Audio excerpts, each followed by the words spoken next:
And we welcome you back to Clemson's Memorial Stadium. 14-all at halftime. The Tigers jumped off to a 14-0 lead, but Florida State came roaring back. Let's take a look at our Napa game track. Clemson took the opening kickoff and right down the field, and Charlie Whitehurst found Chancey Stuckey for the touchdown. But then the defense turned it up for Florida State in the second quarter. They gave up 199 yards in the first quarter, only 6 in the second quarter. A block punt by Lawrence Timmons, recovered in the end zone. That wound up being the game-tying play. They got the 2-point conversion after a couple of field goals had gotten Florida State on the board. So we're at 14-14, and it was all Clemson, Mike, for the first quarter, and the game just about completely turned around in the second. Yeah, difference maker. The Florida State defensive coaches with a changed plan, more pressure on Whitehurst.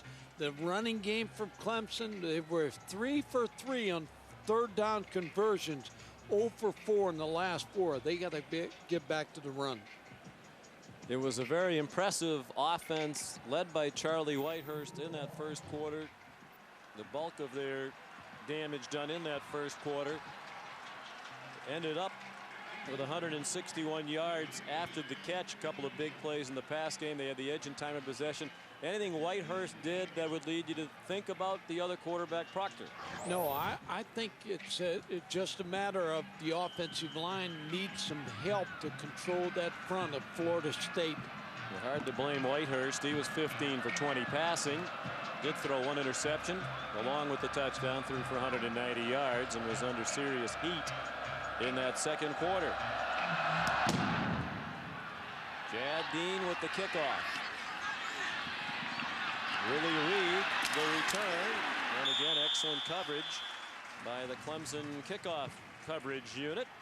The tackle was made by Chris Clemens. Here's Rob Stone.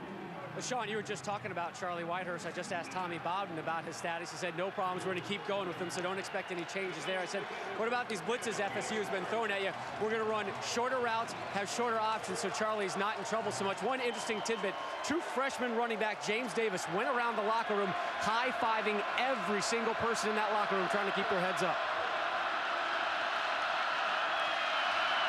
Play-action pass for Drew Weatherford. He's feeling the heat, and he's knocked down from behind. Managed to get across the line of scrimmage out to the 21-yard line with Charles Bennett in hot pursuit. This is what you have to do if you're Clemson's defense. You got to make Florida State work the field.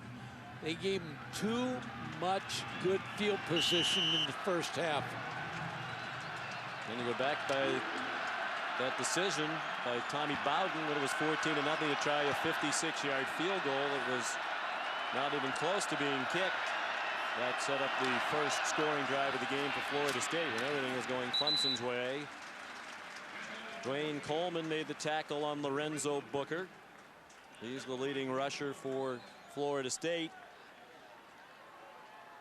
59 yards now on 9 carries. You talk about that play. Sometimes you just get a feel that the kicker can hit it. You talk to the kicker, say, can you make this? He's going to always tell you yes, because he wants on the field. But that's one, as a coach, you'd like to have back to punt him in the hole. 3rd down and 4. The crowd trying to get itself back into the game. They were loud early. Florida State quieted them and will do that again as Matt Henshaw with the big catch for the first down out to the 29-yard line, a pickup of 6. Jeff Bowden told me before the ball game the tight ends, Henshaw being the main one, would have to figure in this game plan because he felt like Clemson would take away the deep throws. The tight end would be open short. There's Jeff Bowden, frequently criticized by Seminole fans since taking over as offensive coordinator 5 years ago. Booker out of bounds after a quality gain to the 37-yard line. They'll mark it back at the 36, a gain of 7. 2nd down and 3. Dwayne Coleman managed to get him out of bounds. The leading rusher, Lorenzo Booker, they missed Leon Washington. high ankle sprain. He's a big back and can make some things happen for you, tackle to tackle. Washington, a senior, did not play in their last home game for seniors in Tallahassee last week. Booker ran out onto the field carrying Washington's number 3. They've been sharing the running back duties, but they're very good friends and not rivals. And Leon Washington said after the game that gesture by Booker meant the world to him on senior day. Booker's a junior. And they've been a very nice 1-2 punch the last couple of years for Florida State. Here's what you look at, Sean. 40 yards rushing, 44.8. That needs to be more. They've had difficulty running the ball. As we mentioned, they're the #1 passing team in the ACC. And #1 in total offense, #1 in points scored. So it's hard to argue too much with the lack of a running game. They're scoring nonetheless. And moving it again through the air. Henshaw, nice move. And he's all the way down to the Clemson 40-yard line. Jamal Fudge made the tackle, but Matt Henshaw with a 21-yard pickup, most of it after the catch. His dad with the Titans has got to be proud of Matt Henshaw. He made a defender miss and picked up very valuable yards after that catch. Here's Rob Stone.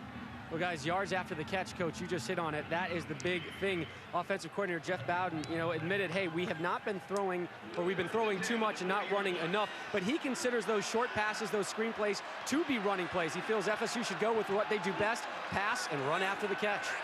And so we consider a lot of the short passes running plays. Here's Davis looking to throw, and he cannot. Well defended by Clemson. There is a flag down to the line of scrimmage. Nick Watkins made the play on Davis, who was winding up to throw.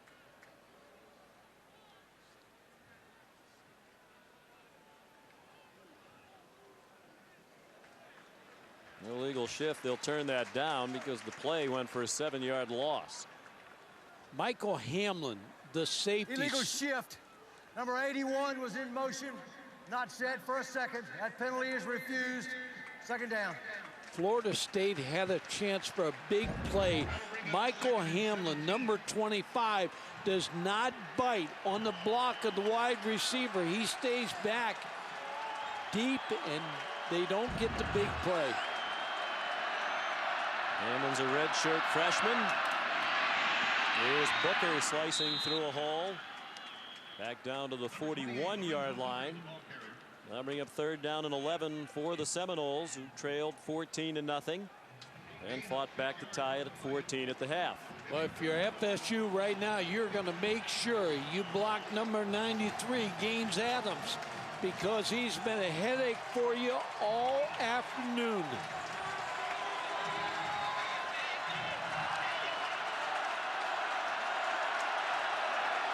Florida State 4 out of 9 on 3rd down. They have not led in the game. They're getting closer to Sismasia field goal range. That one's intercepted. Picked off by Michael Hamlin. Weatherford threw it right to him, and it was run back to the 44-yard line. Big Sean. Michael Hamlin, who stopped the trick play pass, now sits in coverage. Adams gets pressure on Weatherford. There's the pick by Michael Hamlin.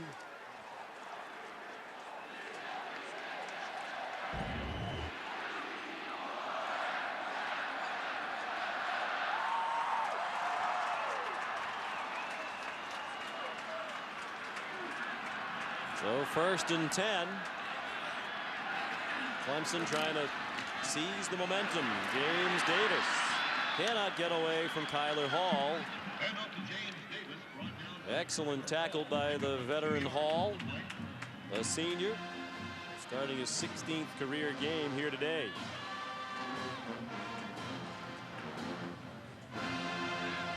Weatherford leading the conference in touchdown passes, but he's also thrown a bunch of interceptions. The second of Hamlin's career was the 14th interception of the year thrown by Weatherford. That also leads the ACC.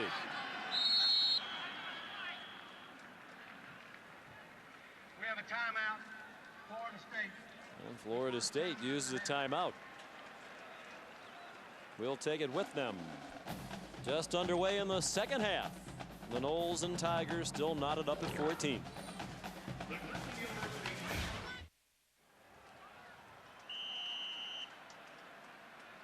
Back in Clemson, South Carolina, Sean McDonough, Mike Gottfried, and Rob Stone. Happy to have you with us.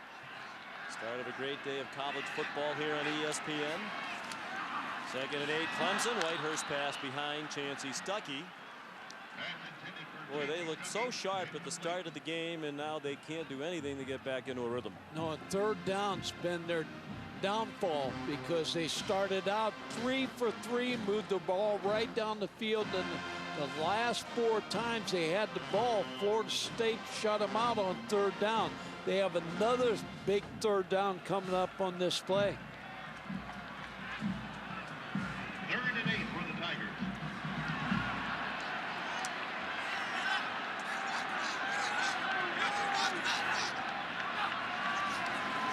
Just a 3-man rush on 3rd down and 8. Whitehurst for Stuckey, caught it.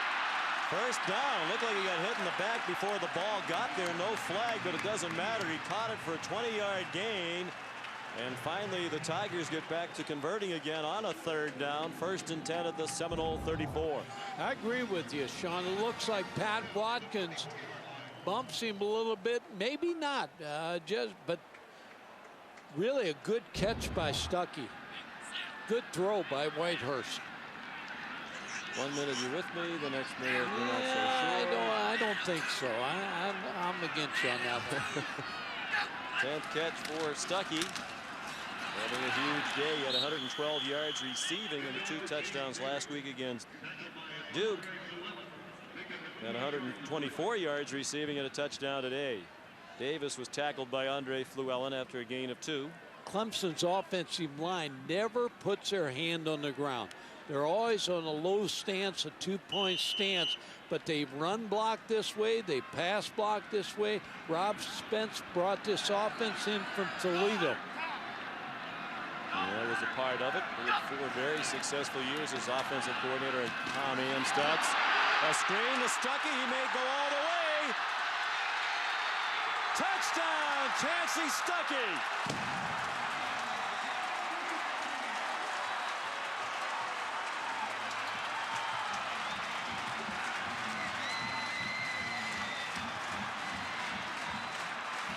His 2nd touchdown of the game, his 4th in the last 2 weeks. And he had an apparent touchdown brought back today after a replay review. 32 yards for this score. Clemson leads again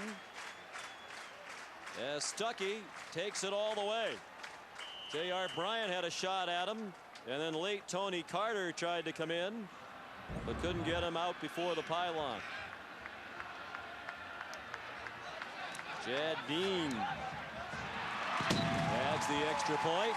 Good hold by Cole Chasen on a slightly high snap. Big day for Stuckey in the lead, back with the Tigers.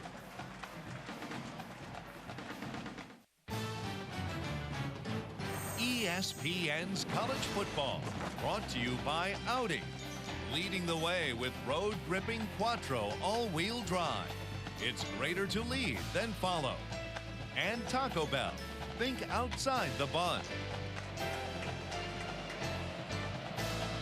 Granite tombstones just inside Clemson's practice field, marking road wins against top 20 teams, including a 1989 victory for Clemson at Florida State. And Florida State at home today and leading by a touchdown, the Tigers. Jad Dean kicked it deep into the end zone. Kenny O'Neill decided to run it out, and it turned out to be a good decision, although there are flags down as O'Neill went down in the arms of Pat Watkins. Check that, Chris Clemens.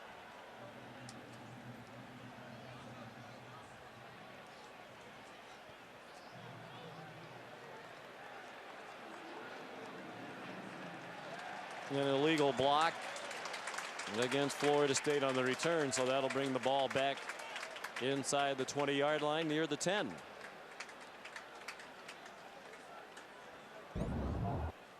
when you throw a screen, you got to get your linemen downfield. Right here, you got Bennett and Fry downfield, and they open up with the block for Stuckey to carry that ball in the end zone.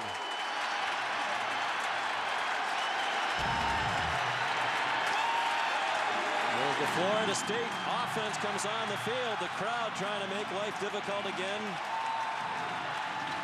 This is one of the loudest stadiums in the country and living up to it today.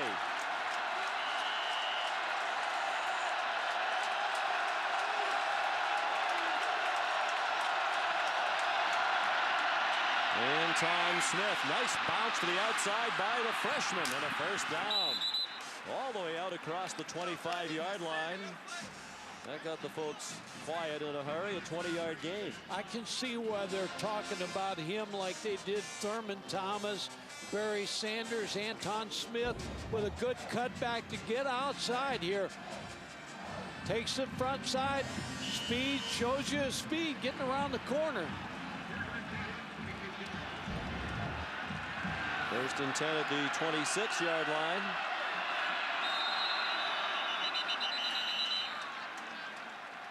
Flags down.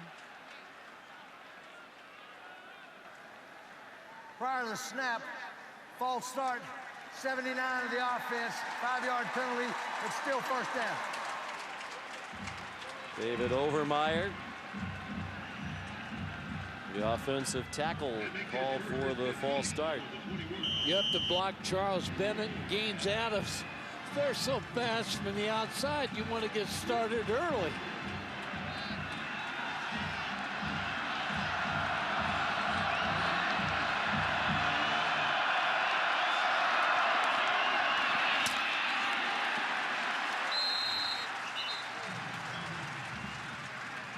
Anton Smith again, and very little there, a yard or two. It'll be second and long. Here's Rob Stone.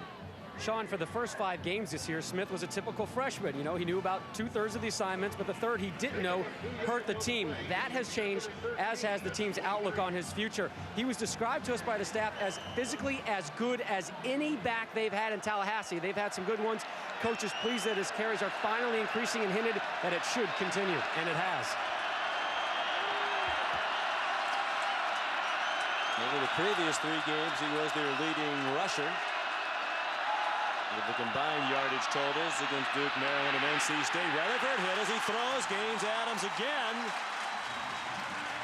Well, he has certainly had an all-conference afternoon against the Seminoles today. 3rd down and long upcoming. When you're calling plays against a guy like Gaines Adams, you almost got to put the tight end over there because he's just beating the tackles to death on the one-on-one coverage. You can't leave him alone with the tackles because Overmeyer and Niblock are having trouble with him. You have to be able to put a back on him or a tight end.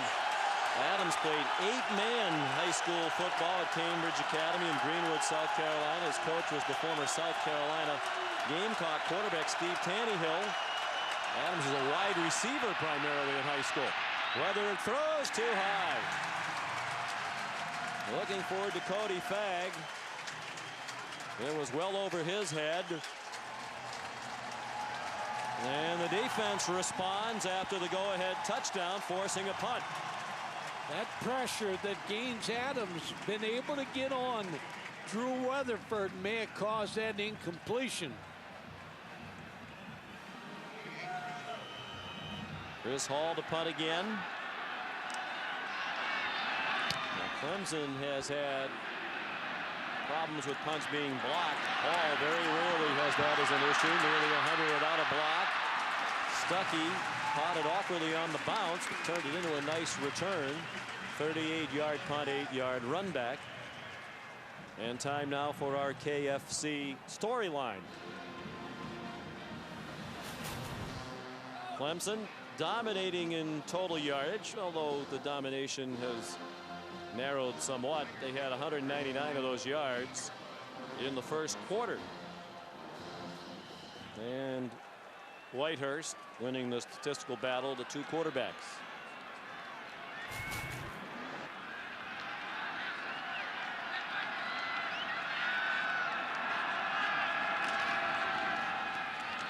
Whitehurst, the fake in one direction, the throw back to Cole Downer. And a 9-yard completion to the tight end, who earlier this year in their game against Miami landed on the ball after making a catch and wound up rupturing his spleen. It had to be removed in emergency surgery. They rushed him to a nearby hospital. They initially thought it was the end of his career. He was back 6 weeks later, and they're very lucky that game wound up going into overtime because the crowd stayed in the stadium. Had there been people on the roadways blocking the way of the ambulance to the hospital, it's quite possible he would not have lived. Here's James Davis inside the 40 and down near the 35-yard line. Tackled by Broderick Bunkley. 8 yards on the run by the freshman Davis. And when you look at both these teams, Clemson, a lot of young football players. They're going to be really good next year. Florida State on defense only has 6 seniors. So both these teams are very, very young. Florida State has played 27 freshmen, 12 true and 15 redshirt freshmen. Stuckey's going to throw it, and it is incomplete.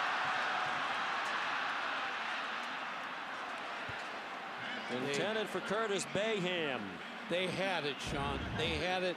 Stuckey, a former quarterback, you throw the ball out there, you get it to him, and all of a sudden his foot race, you got the completion, just throw it out there, and they couldn't hold on. Roger Williams was beat and got back, but they should have had that score. Aaron Kelly thought so. Good throw by the former quarterback Stuckey. Roger Williams knocked it away, but it looked like Bayham should have caught the ball. Great play call by Rob Spence. Impressive to watch him call a game. Reggie Merriweather goes to the 30-yard line. Here's Reese Davis. Sean, a couple of teams in the ACC, each 2 wins away from becoming bowl eligible. Maryland and North Carolina. Heels up by 3. Sam Hollenbach to Vernon Davis. Oh, the Duke with a catch. Look at this grab by the big fella. One big paw, a little concentration, a little juggle, touchdown Terps. Maryland up 17-13. Notre Dame with a 2-touchdown lead over Navy late in the first half. And a critical game for Maryland and North Carolina, each striving for bowl eligibility with 2 more wins necessary for both. Bayham caught on to that one, then got driven back by A.J. Nicholson, but he got a first down to the 23-yard line, a gain of 6. Well, Rob Stone talked about Tommy Bowden, said we're going to go to more short passes, the running game, and they're keeping Florida State's defense off balance again like they did in the first quarter.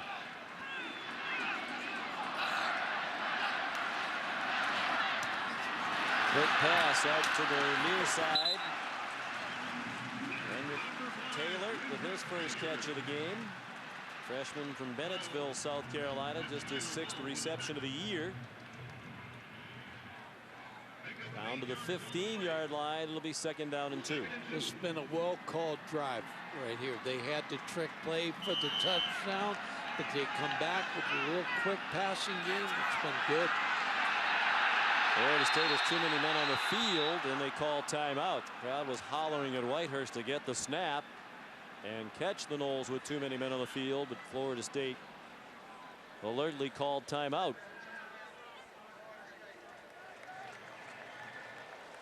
With 5:29 to go in the 3rd quarter, Bobby Bowden left with just 1 timeout, trailing by 7. This is a chance to reflect back on a great career. It's our Nokia moment in time. Bobby Bowden, his 40th year as a head coach.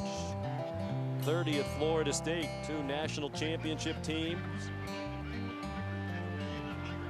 including the 1999 squad. First ever to go through a season start to finish as the AP #1. More victories than any other in Division 1A. 358. Joe Paterno 6 behind.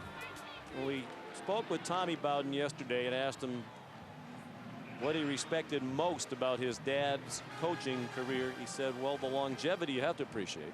But more than anything else, I appreciate he was a self-made coach. He was not a well-known player, earned his way through the coaching ranks, had a number of stops, survived at West Virginia, a place some of the fans once hung him in effigy, and took over a program at Florida State that was weighed down 4-18 the 2 years before he got there, and built it to what it has become. He said, when my dad was in coaching, he didn't have anybody who could pick up the phone and help him. He said, my brothers and I have benefited when Dad picks up the phone to call somebody, it helps us.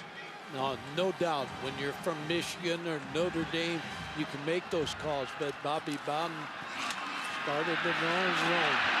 James Davis, first down inside the 10. Clemson led early by 2 touchdowns. They're on the verge of restoring a 14-point advantage. Roger Williams brought down Davis. Good block by Bobby Williamson, the tight end. He has got some really solid blocks in this football game. Starting tight end in 03, moved to defensive end last year and had 5 sacks. They moved him back to tight end this year. Davis looking for a crease, found it, lunges for the end zone, touchdown!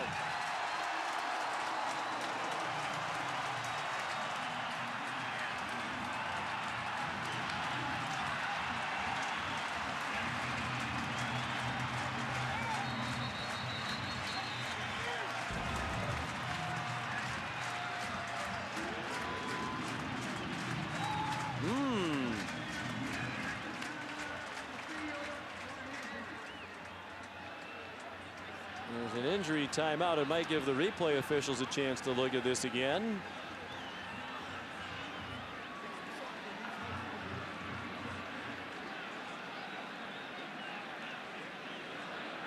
Three tight ends right here.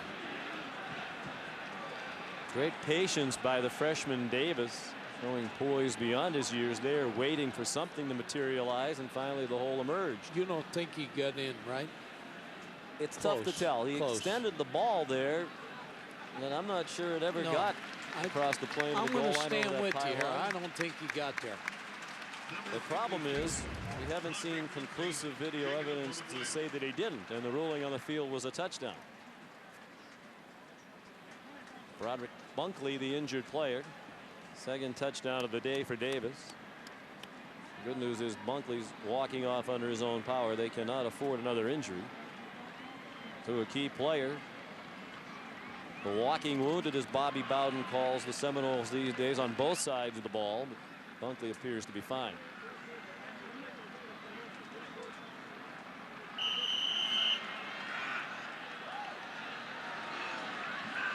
Here's Dean to put them ahead by 14 for the second time today, and he does.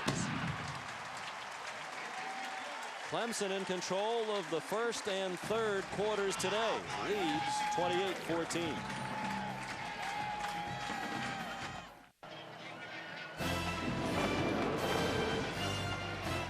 ESPN College Football is presented by Nokia. Sean McDonough, Mike Gottfried, Rob Stone, our producer Josh Hoffman, director John McDonough, our outstanding ESPN crew. Happy to have you with us for Bowden Bowl 7. Clemson trying to give Tommy Bowden his second win in 7 tries against his dad. Kenny O'Neill downs the kickoff. So the Noles for the second time today down by 14. And field position's been good for Clemson. It forced Florida State to go to field, and Gaines Adams and Charles Bennett, the 2 defensive ends, they've been relentless on Florida State's offense.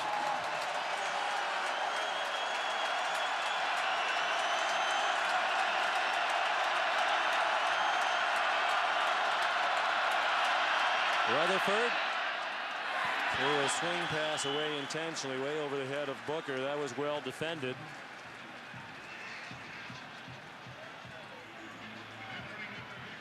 Gaines Adams did a nice job.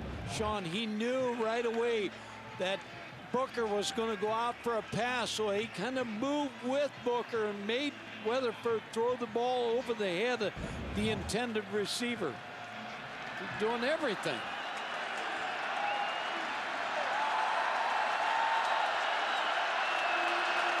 Second down and 10.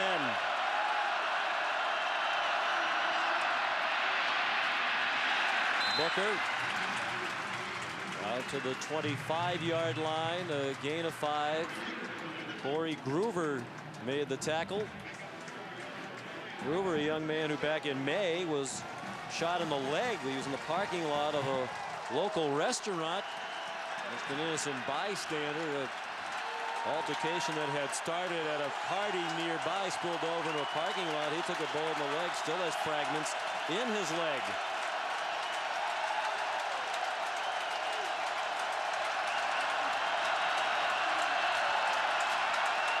Weatherford's going to use the last timeout for Florida State.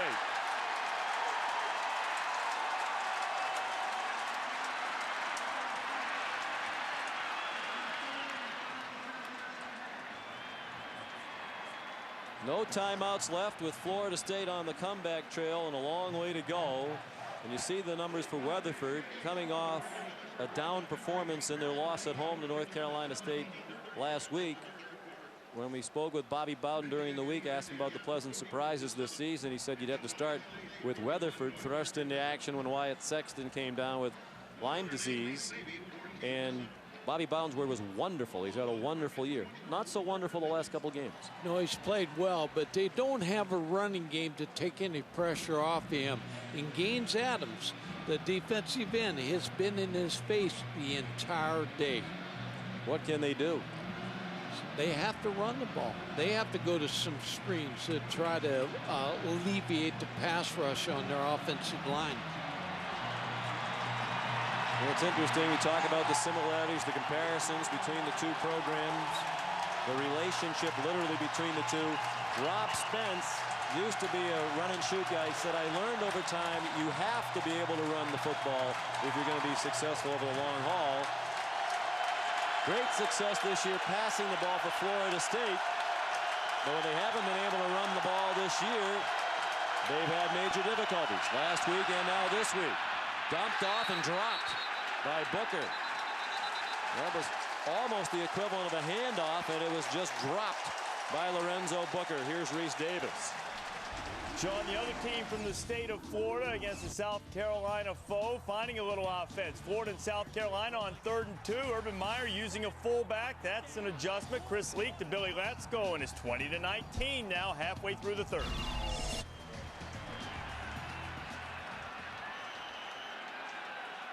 Interesting. Apparently they did not go for 2 in the tie with that much time left. Billy Letsko, we saw him last week. Integral part of their offense. Fancy Stuckey smothered immediately. Tigers will take over at the 24-yard line. 49-yard punt. 2-yard loss, and Pat Watkins with the outstanding punt coverage. ABC's regional college football continues this afternoon at 3:30. Coming up a little under an hour from now, number 1 USC taking on Cal. There have been some memorable games in that rivalry in recent years. Kansas and Texas, Miami and Wake Forest, Georgia Tech and Virginia. And those of you on the West Coast to see Arizona State and UCLA at 4 Pacific. Check the local listing for the game in your area.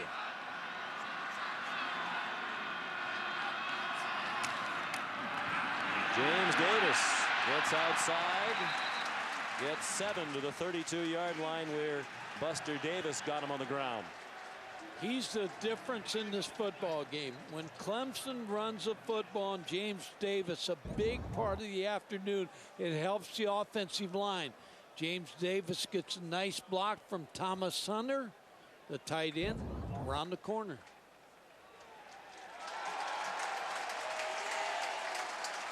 Personal foul will be tacked onto it. James Davis from Atlanta, grew up in a tough part of that city. We have a dead ball, personal foul, number 39 of the defense. That's 15 yards and an automatic first down. Marcelo Church called for the penalty. Davis, one of 6 children, all between 12 and 21 now, raised by their mother.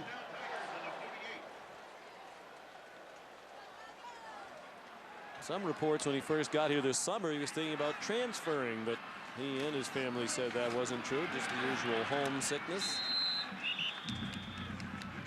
Davis to the 50-yard line where Andre Fluellen got him on the ground.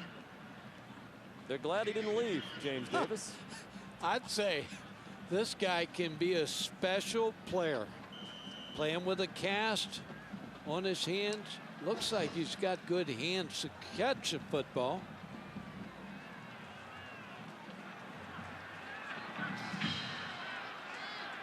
"13 carries, 57 yards, 2 touchdowns. Trying to add to that total. And he does. Across the 50 to the 47. Once again, here's Reese. Sean, Maryland, North Carolina having an entertaining shootout. 17-13 Terps on a 3rd down play. Matt Baker looking for Mike Mason. Great layout catch. 20-17 Tar Heels. We'll show you how the Gamecocks answered in just a minute. An effective tease by Reese Davis. Yeah. Matt Baker doing a good job for the Tar Heels again.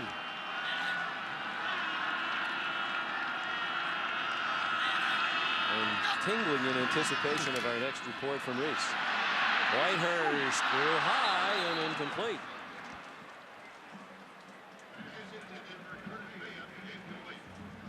Fourth down, and they will punt. He was looking for Curtis Bayham. Mickey Andrews. Congratulations to Mickey. He's going into the Alabama Sports Hall of Fame. That's a great Hall of Fame. Let me tell you, they have a lot of, you start talking about baseball players, Billy Williams, Satchel Paige, Willie Mays, Hank Aaron. Mickey Andrews is going to go in with all those baseball guys, and they have football, basketball. I believe I read Mia Hamm among those going in with Mickey this year.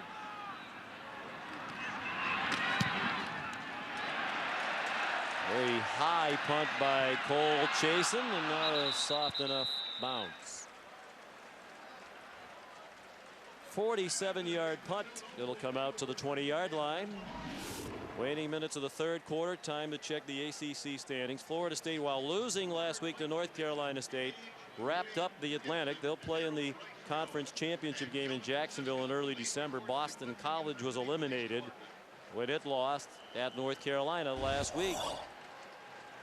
On the Coastal side, it's Virginia Tech at 5-1, but Miami dealt the Hokies their only loss, so they are in control. The Hurricanes on the Coastal side. Virginia trying to get a win to become bowl eligible. They'll have that chance today against Georgia Tech. They may want to take care of it today because they have a tough schedule left. Weatherford zings one, intercepted at the 35-yard line. C.J. Gaddis brought it all the way back to the 11.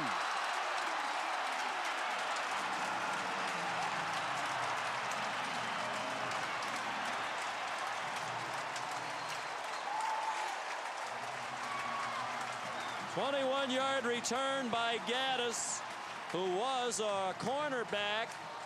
They moved him to safety, and he's been learning on the job at his new position." Sean, give Vic Koenig, the defensive coordinator, credit.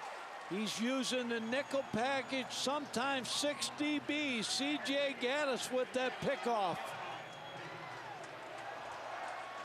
Intended for Greg Carr, who's had a very quiet day trying to bounce back from the hip pointer. Suffered last week. Good play by Gaddis, who's played some baseball here at Clemson as well. Reggie Merriweather powers down to the 4-yard line. Reggie Merriweather, 210 pounds. Coaches all say that he gets stronger as the game goes on.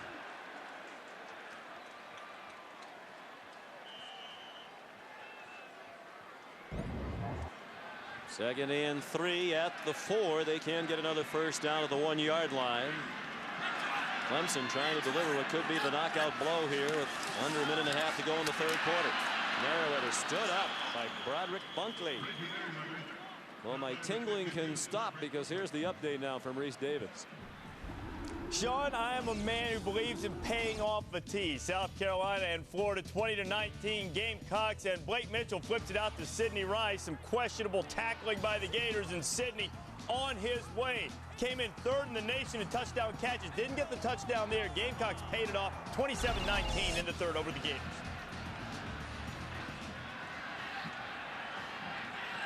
Quick response by the old ball coach's charges. Here's a fade, and it is incomplete.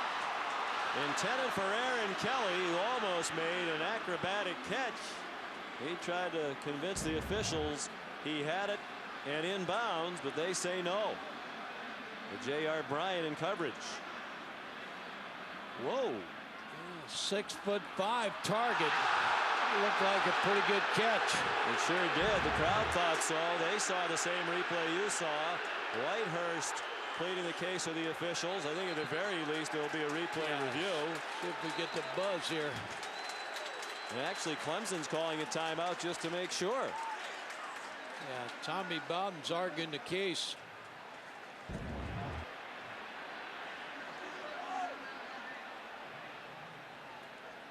It's a catch. And a touchdown. Well, the crowd saw it again. They still think so. You saw the official in the back of the end zone look at his colleague and then say no, but didn't seem to deliver that incomplete signal with great conviction. I'm going to say he came down out of bounds. Well, the elbow lands in the end zone. The knee comes down in the end zone. Touchdown. They're going to review it. It's one of the little pet peeves I have with the whole replay process, though. It shouldn't take a coach having to call a timeout to have them review it. I mean, it's plainly obvious, and maybe Tommy Bowden did that when he didn't have to.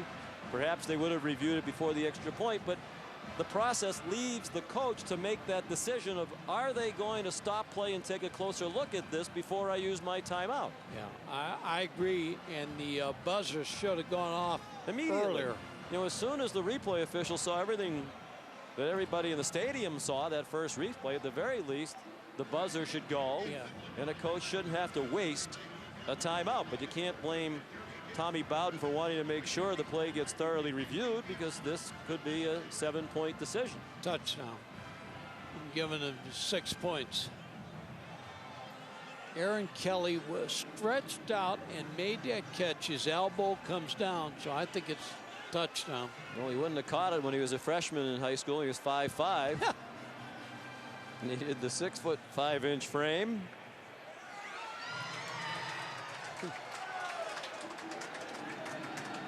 Kelly's still learning. Rob Spence talked about his big play ability. We've seen examples of that here today. Jack Childress, the referee, has heard just about all he's going to hear now from the folks in the replay booth.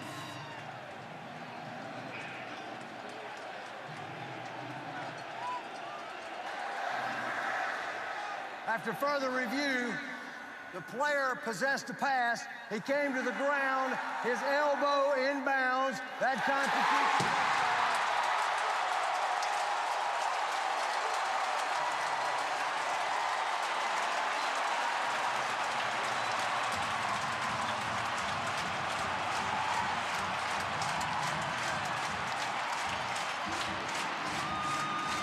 Well, these folks all were convinced. They were just waiting for the confirmation from the officials, and they get it. And the timeout is still charged. I think that is a real flaw in the process. Now, maybe Tommy Bowden didn't have to do it. Perhaps they would have stopped right before the extra point. But as a coach, that's an awfully tough tightrope to be forced to walk by the process. I agree, and I think I would have used a timeout because he clearly saw the elbow hit and the touchdown by Aaron Kelly. He didn't want to take a chance.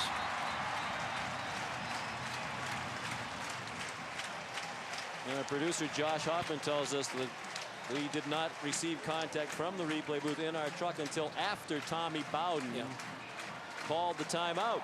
So that timeout might have been worth the effort, but I still think it is a real flaw in the whole process. Ought to give it back to him. The I just think timeout. what we found is, last week we saw this when we did the Florida Vanderbilt game, this week too. It seems to me sometimes the replay booth is too slow to hit that buzzer and stop the play. I mean, as soon as there's any question, especially on a scoring play like that, you got to be on that buzzer immediately, don't you? Well, yeah, I agree. And there was a play last week where Chris Leak's knee went down on the 1 yard line on 4th and goal. That should have been reviewed.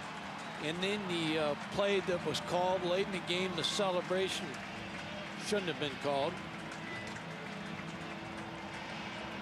So Bobby Bowden looking at the possibility of something happening to him that has not happened since his first year in Tallahassee in 1976. That is 3 losses to unranked teams in the same season. Both losses this year to unranked Virginia and NC State. And now in danger, serious danger of losing to unranked Clemson. 35-14. 2 interceptions for Clemson, both turned into touchdowns by the Tigers. Dean, another good boot. Kenny O'Neill takes a knee about 4 yards deep in the end zone. The only win for Clemson in the Bowden Bowl came in Bowden Bowl 5, 2003.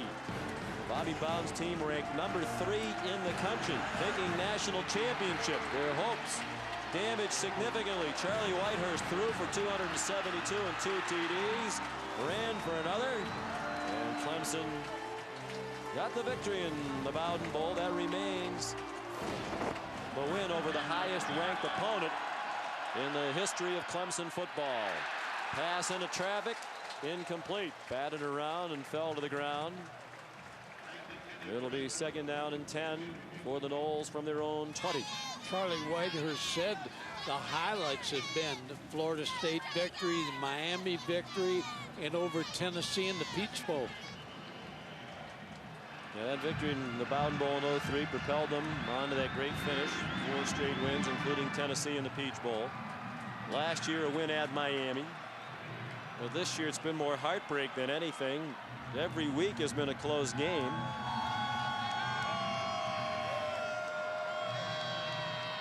And they've had the 4 excruciating losses by a total of 14 points. The last play, the flag was dropped, thinking there was a legal substitution, but it was the 11th player leaving the field. No flag. And Mike, when you look at those 4 losses for Clemson, by a total of 14 points in the final analysis, but 2 of those games went to overtime. They were outscored in regulation time in their 4 losses by a total of 5 points. And they are ever so close to a much different season. Weatherford on 2nd and 10, dumps it over the middle, and they are on to that. Anton Smith, the intended receiver, he was surrounded. Here are all the close calls. It started very well. They opened with a couple of victories. And the last-second field goal against A&M, then at Maryland. Lost to Miami in 3 overtimes. Blew a 10-point lead and lost to Boston College. Lost to Wake Forest on a late drive by the Demon Deacons. And lost by 1 at Georgia Tech, the only game when they've really been killed by turnovers and penalties this year.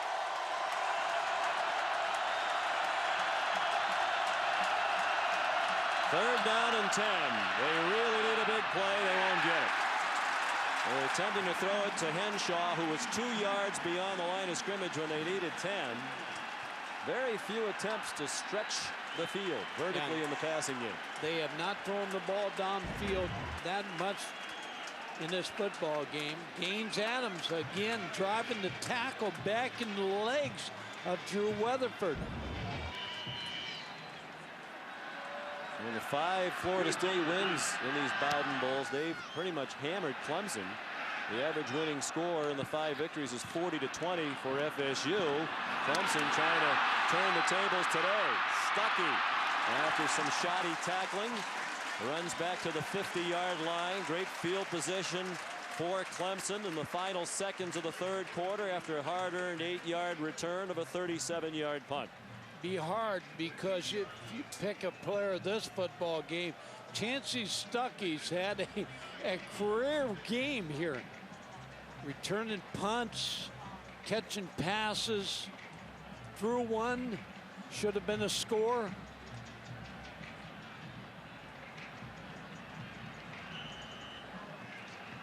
Well, Florida State has been a great fourth quarter team, and they're going to need that again today to get back into this one. They're going to need more from Weatherford in the third quarter. 2 for 11 for 28 yards and 2 interceptions.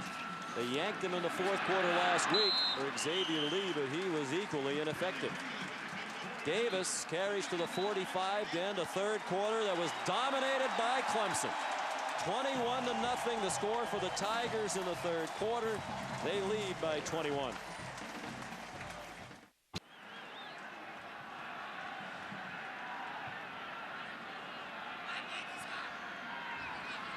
Clemson leading by 21 as we go to the fourth quarter. Charlie Whitehurst on second down, almost intercepted. He was looking for Rendrick Taylor,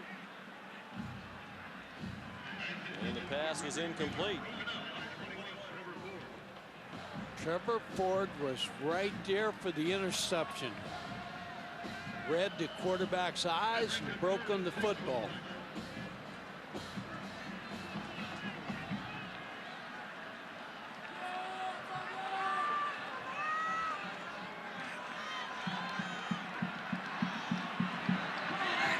Third down and 6.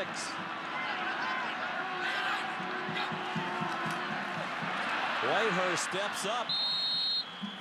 It comes down well short of the first down. Got to the 45-yard line, and that's it. Tackled by Kyler Hall. Good series by Florida State's defense.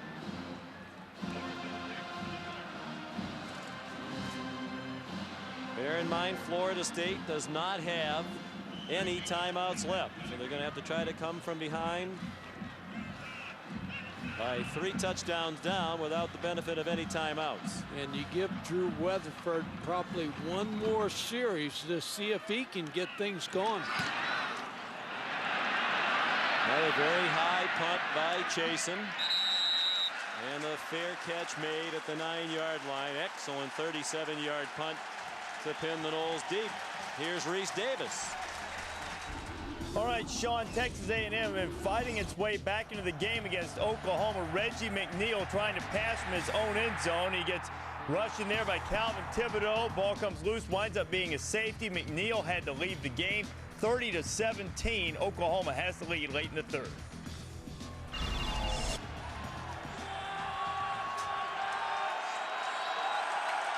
Still Drew Weatherford at quarterback here. He was replaced in the fourth quarter last week, but Xavier Lee went 1 for 7 with 3 yards passing and was very wild throwing. They surprised Clemson with the run. Booker got knocked out of bounds. That was very nearly a late hit by Dwayne Coleman. 20 yards on the run for Lorenzo Booker. Now Michael Hamlin made a good play on that play also. Florida State with the run, getting out of bad field position.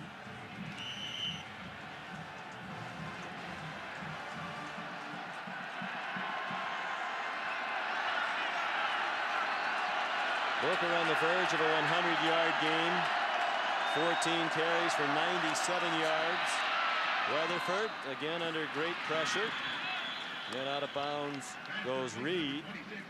A lot of time left, but not enough time that they shouldn't continue to think about running out of bounds to stop the clock when they have the chance. We mentioned the fourth quarter magic for Florida State. They've outscored their opponents 110-27 this year in the fourth. And the rush of Clemson has made it hard for Jeff Bowden and Florida State offense to go deep down the field. They can protect. And they'll sneak in a run again. They won't be able to do that very often. Booker stopped at the line of scrimmage. David Dunham, a backup linebacker, made the tackle. It'll be 3rd down and 5 as we approach 13.5 minutes remaining. And Clemson's defensive backs all week practice against a long pass. the long throws down the football field.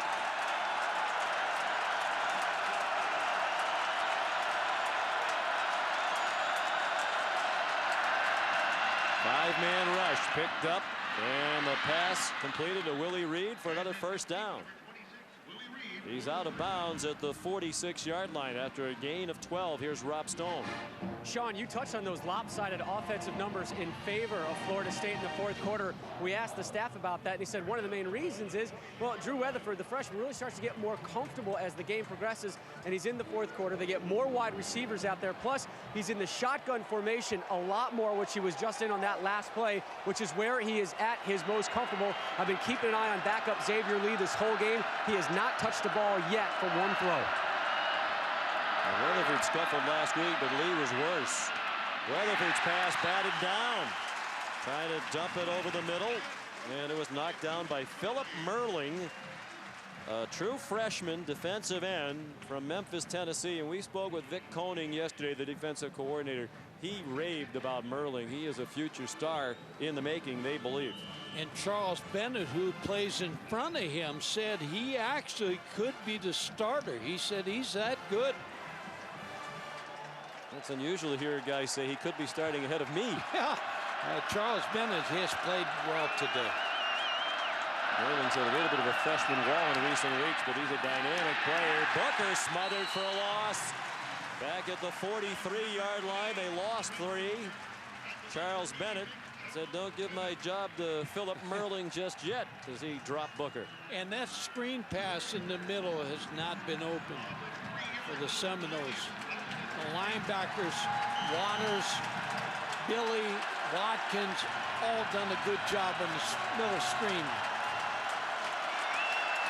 Here's a Clemson defense that had trouble with the deep ball last week, and Florida State has very rarely tested Clemson deep today. Third down, another short pass. And Booker gets 4, but they needed 13. We saw third down at the end of the third quarter when they needed 10. Threw the ball at Henshaw, who was 2 yards across the line of scrimmage, and there's another. You're relying on an awful lot of run after the catch. And missed tackles to get to first down.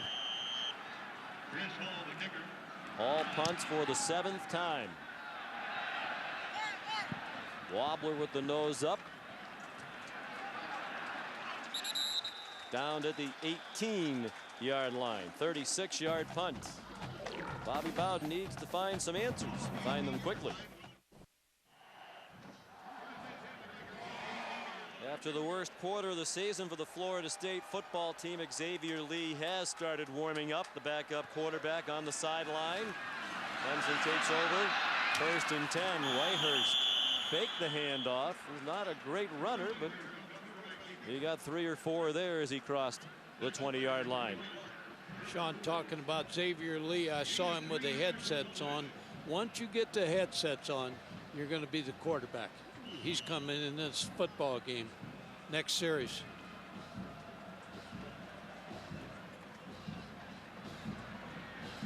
Back-to-back subpar games for Weatherford. Whitehurst, the veteran quarterback now, early letting the play clock run down under 10 seconds. Game clock goes under 11 minutes now. A high throw, but it's a dangerous play with the game in hand, it would seem, unless you make some big mistakes. Stuckey couldn't catch it. Here's Reese Davis. All right, Sean, checking in now in a game in which you might rightly surmise that Tennessee has spent the bit against Memphis, down 6-0. And Maurice Avery started the season in his career as a wide receiver going into score. It's 13-0. The nation's leading rusher, D'Angelo Williams, hasn't played in this game yet. And look what's happening to Vandy. They're getting drilled by Kentucky. And both Tennessee and Vandy need to win today to have any hopes of being bowl eligible. Tell you that play last week, Vanderbilt may have been with them all week. Curtis Bayham couldn't hang on to the ball in traffic. 3 and out for Clemson.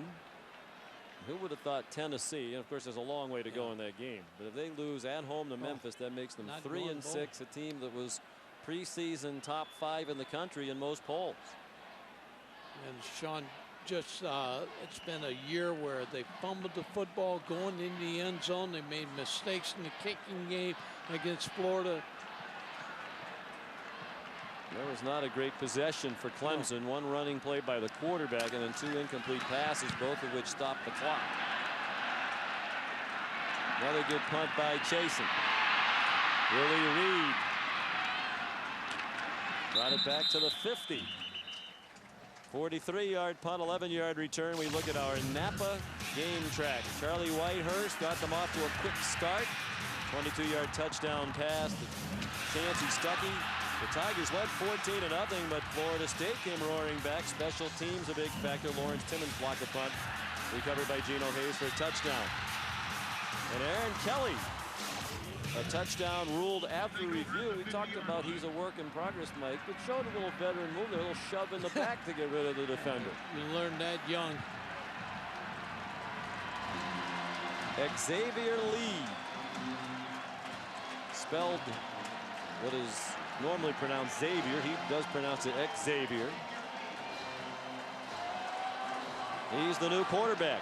He's seen plenty of action this year. From Daytona Beach, Florida. His high school coach was former Florida State quarterback Thad Busby. Flag before the snap. They gave him a chance in the 4th quarter last week, and he was bad, to put it mildly. 1 for 7 for 3 yards and a lot of throws that weren't even close. They wound up going back to Weatherford, and he threw a key interception in the end zone. Delay of game, offense, 5-yard penalty. It's still first down. Of course, they didn't anticipate having to play either of these freshman quarterbacks this year. They thought Wyatt Sexton, who became their quarterback last year, would be again this year. He was afflicted with Lyme disease over the summer. Very debilitating. Lost weight, lost a tremendous amount of strength. And he's just now starting to take part in practices, although not the full sessions. Terrific catch by Chris Davis. And the wherewithal to go out of bounds at the 48-yard line. Some unpleasantries behind the play, but the officials step in. A 7-yard gain. I want to go back to what you said about the last series for Clemson. They ran the ball with the quarterback, not James Davis, and then threw the screen pass, which killed the clock, and then threw another incomplete pass. And I know Tommy Bonds wants to run that clock down. He doesn't want to give FSU too many chances here in the 4th quarter. 2nd and 8. Lee almost intercepted. Anthony Waters saw that one coming and saw the end zone. And he'll be seeing that one in his dreams tonight. Great chance to return an interception for a touchdown. Had he been able to pick that one off. When I look at Xavier Lee, I don't see a guy budding with confidence. I see a guy that's really questionable what he's doing out there. It's been a great year for Waters on that defense. Rick Koenig said he's played better than I ever dreamed of. And the other young man playing college football has had to deal with a lot. Lee goes down. The arms of Brandon Cannon. Anthony Waters, the 4th of 9 children. He has 2 older brothers who are both in prison. They don't divulge the details of why when you speak with Anthony about it, but his brothers do write him a letter every week before a game. He wears their names on his wristband, and they send him a motivational letter basically encouraging him to continue to do the right things in his life. Don't make the same mistakes that they have made. They're paying the price in the legal system for what they've done.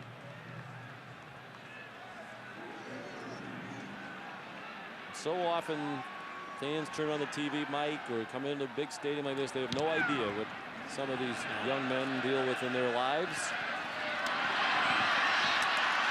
Chancey Stuckey runs it back to the 21. Clemson in control with 9:42 to go. We'll return to Death Valley after this.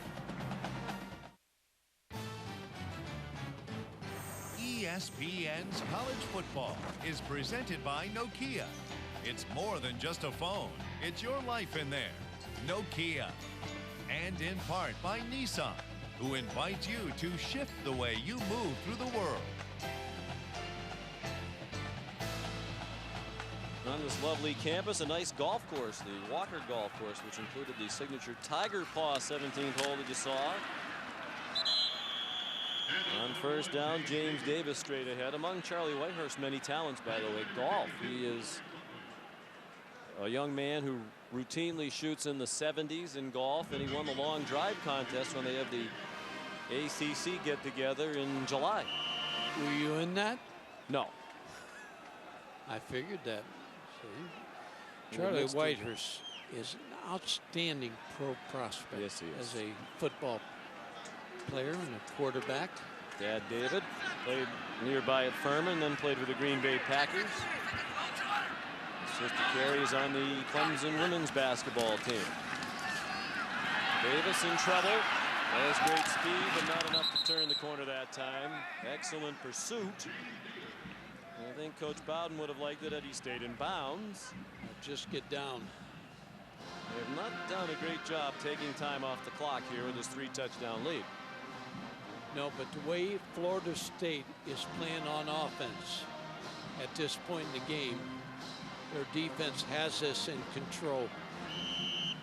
Coming up next right here on ESPN, more college football presented by Nokia as Iowa takes on number 19 Wisconsin at Camp Randall Stadium in Madison. Last home game of Barry Alvarez's outstanding career as head coach of the Badgers. Mark Jones, Chris Spielman, and Aaron Andrews will have the action for you.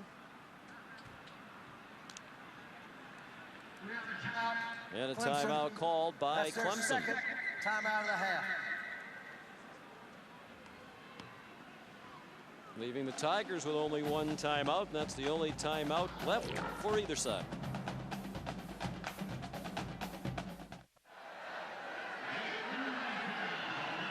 We're back in Clemson, South Carolina, Memorial Stadium.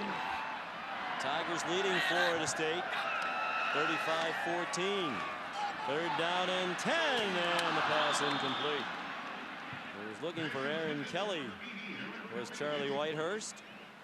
Well, tonight ESPN brings you the renewal of the SEC's oldest rivalry. One of them as Auburn takes on Georgia. 15th ranked Tigers, coached by Tommy Tuberville, taking on DJ Shockley and the Georgia Bulldogs. This series is tied with Oregon versus Oregon State as the 7th most played series in the nation. Tonight will be meeting number 109. They've had some great games over the years. And everybody forgets about Georgia. Georgia was having a great year, and DJ Shockley got hurt. They've lost to Florida in a close game, so they get him back. Chasen got the punt off with a pretty heavy rush coming. Sideways bounce. Finally rolls for Chasen in the right direction. Winds up as a 31-yard punt. Well, it's an emotional day for the seniors. 20 of them here at Clemson. They've been through a lot of emotional ups and downs. Charlie Whitehurst taking the field. His 38th start. Ty Hill, one of the great cornerbacks in the country. Mel Kiper Jr. has him rated among his top 15 seniors at any position with an eye toward the NFL draft. 27-19 the overall record, with another win to come, it would seem. Flag down as Xavier Lee takes off and goes for a first down to the 41 if it counts. Josh Miller chased him out. Illegal shift, so this one will come back, and we send it back to Reese Davis. Sean, Maryland and North Carolina continuing to go back and forth deep in the fourth quarter. Tar Heels with a 3-point lead. Sam Hollenbach, oh, you got to get deep as the deepest and widest the widest. Danny Melendez, 80 yards. Regis team missed the PAT. It's 30-27. Plenty of time for the Heels. In a critical game, both of them with 4 wins. Both teams will need to get to 6 wins to be bowl eligible. And that could be a problem in this conference, Mike. They have 6 bowl tie-ins, and they may have more than 6 bowl eligible teams. Clemson trying to become the 6th today and looking like they're in great shape. Lee is not in great shape, and down back at the 23-yard line. 6th sack of the day for Clemson. Brandon Cannon brought him down.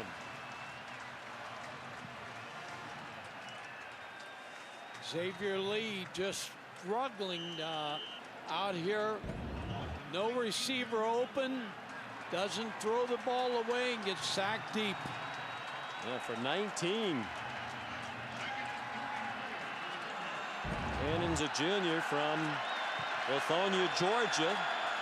19-yard loss. Back to the 24-yard line. Here's Booker on the run. Out to the 38. C.J. Gaddis made the tackle more than midway through the 4th quarter now. Well, we started the day with 5 teams already eligible for bowl consideration. Virginia Tech, Miami, Florida State, Georgia Tech, and Boston College, the bowl eligible teams in the ACC. But all these others are so close. Clemson will seal it with this win today. Virginia, if they beat Georgia Tech, would be there today. UNC, Maryland, and NC State all with a shot. 6 bowl tie-ins. Might have 7, 8, 9 teams eligible. Lee showing a very strong arm. He threw it a mile. Unfortunately, the receiver was 3/4 of a mile away. Greg Carr, the intended target. There are the bowl affiliations. Of course, the winner of their championship game, in Florida State will still have a shot at that, receives the BCS bid. The Toyota Gator, Chick-fil-A Peach, Champ Sports, Meineke Car Care, and MPC Computers. The others. Now, frequently what happens, some conferences don't have enough teams to fill all their tie-ins. The SEC this year, a distinct possibility for that. Right. And those bids could wind up somewhere else, like to an ACC team. 9th punt for Florida State. Ball must be a little leg weird. But that was a good one, bouncing all the way down to the 13, a 50-yard punt. More on A&M and Oklahoma from Reese Davis. John, A&M, one of those teams needing a win to become bowl eligible, didn't look good against Oklahoma, and Texas looming later. But Courtney Lewis in a 30-17 game in the 3rd, getting it close, and he did not score there, but the freshman Javorsky Lane would finish things off. Aggies have missed a couple of field goals. If not for that, they'd be locked up. At the moment, it's 30-24. Still a lot of time to go in the 4th. They will sell the farm next week against Texas. Now, A&M, I don't care what's happened all year, they will play lights out next week. Reggie Merriweather, the ball carrier, to the 15-yard line. A 2-yard gain. Well, here are the ACC bubble teams and what is ahead. The first line is today's action. But Virginia, they need one more win. They don't get it at home today against Georgia Tech. They play Virginia Tech and Miami. Ouch. North Carolina needs 2 out of 3, as does Maryland and NC State. Well, it's not an easy path for any of them. NC State in action tonight on ESPN2 in our primetime window at Boston College against the DC team that's had a down couple of weeks.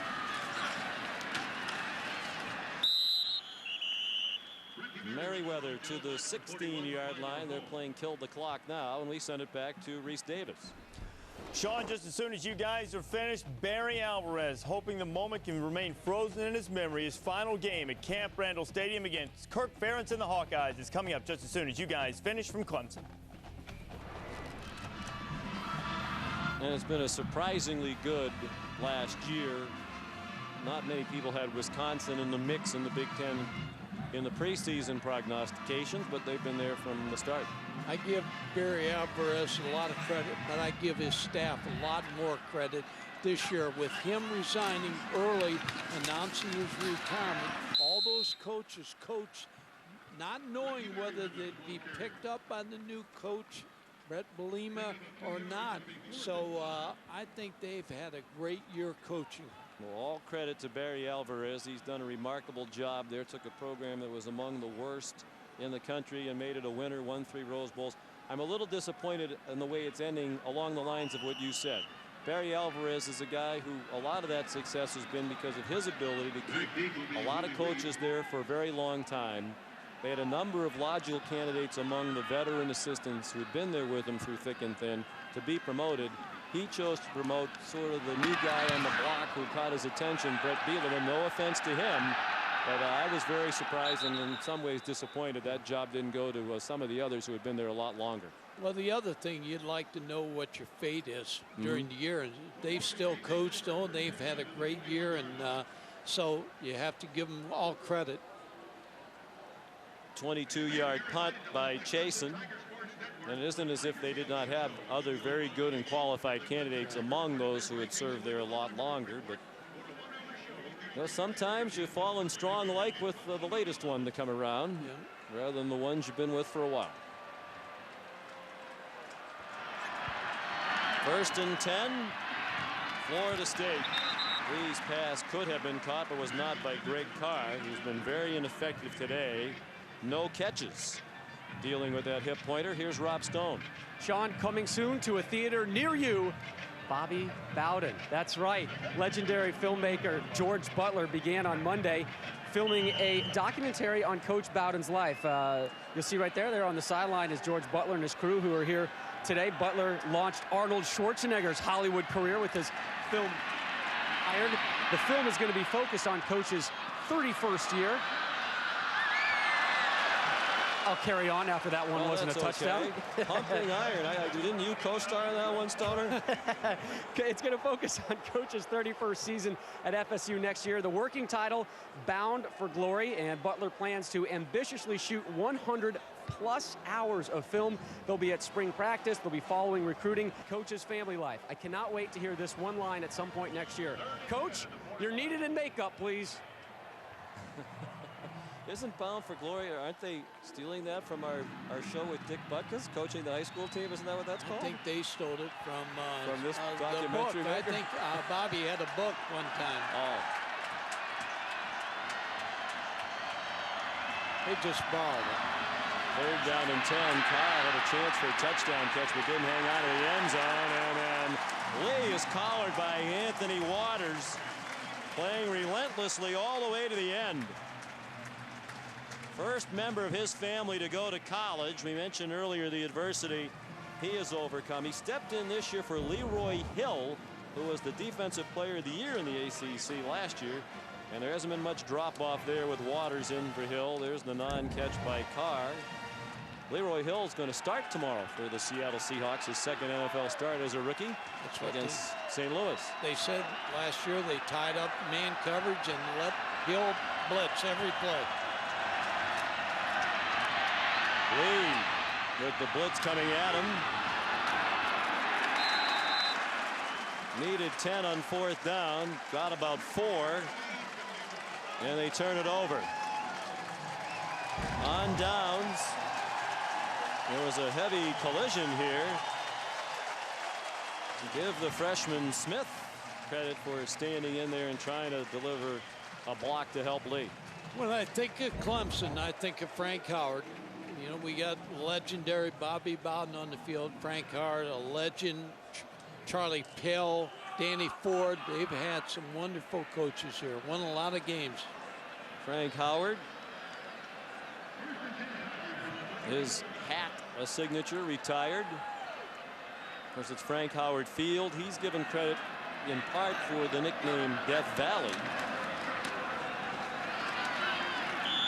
Apparently, as the story goes, it was a coach, Lonnie McMillan, who coached at Presbyterian. They used to play Clemson every year, and they used to get killed every year. So he said going over to Clemson is like going to Death Valley. Then Frank Howard had a buddy, S.C. Jones, who was out in Death Valley, California, brought back a rock, gave it to Frank Howard. Frank Howard wasn't all that enamored with the rock. At one time, he said to somebody, take this rock and throw it over the fence, get rid of it. But they didn't.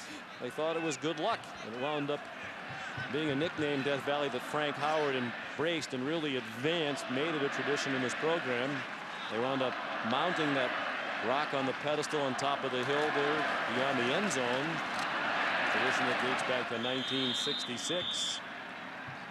And they've been rubbing Howard's rock ever since. The seniors did it for the last time today, and they're going to do it in advance of one of the biggest wins of their tenure as a class here at Clemson. And Tommy Bowden's got some good things going here. He's got a young football team. He's going to go to a bowl. They're making this facility. They're building a facility in the end zone right here. They're going to move up their offices and the weight room, and everything is on the rise here at Clemson. Yeah, they've managed to have a couple of very good recruiting classes. We've seen today a lot of their best players are freshmen and redshirt freshmen, despite the fact they have lagged behind much of the conference and much of top college football in facilities. When we go around every week, we see what everybody has. They are behind right now, but they're building. They'll get ahead. Then other people will try to build and expand and improve and get ahead of them. And Bobby Bowden had a tough way to go today, Sean. Be on the road here, and you've already clinched your division. So it's Clemson needed a win to go to a bowl game. They got it. They are bowl eligible. Bobby Bowden's team will fall to 7-3 with 3 losses to unranked teams for the first time in a season since 1976.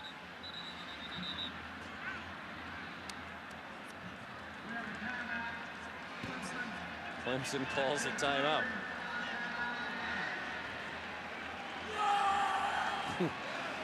Oh, no timeouts left. Gives us a chance to name our Nexium player of the game. It was a tough choice today. A lot of good players on the Clemson side, but our blue ribbon committee has come up with Chancey Stuckey. 11 catches. That is 1 shy of the Clemson record for a single game held by Eris Curry. 2003 at 12 in a game against Middle Tennessee State. And 2 touchdowns today for Stuckey. He also had 1 overturned that came back after replay review. That was that one. So a great day for Chancey Stuckey, the junior from Warner Robins, Georgia. Our Nexium player of the game. The committee thought about Charlie Whitehurst Sr. playing in his last game, 3 touchdown passes, but this guy just missed the single game reception and receiving yards record for the school. I want to clear up the committee as you. Chancey Stuckey said the other day when we talked to him, he said, we have to learn how to finish. And he sure finished this game. You think it's egotistical to refer to myself as a blue ribbon committee? I think he should be. Let's get it out there. I was going for a couple other guys. I was going for sentimental picks. Gaines Adams and Charlie Whitehurst last game. You know. But that's all right. Well, we can take it back. No. Do we give them some Nexium? Is that what they? I don't think we're allowed to give them anything really, but we'll give them all Nexium if we're allowed to.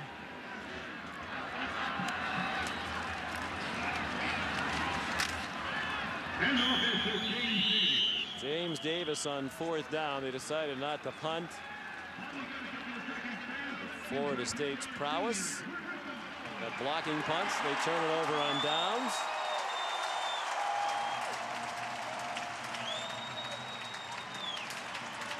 Well, with the outcome no longer in doubt, we're going to say so long for now from Clemson. 35-14, the Tigers lead in the final seconds. Now Iowa, Wisconsin, and Mark Jones.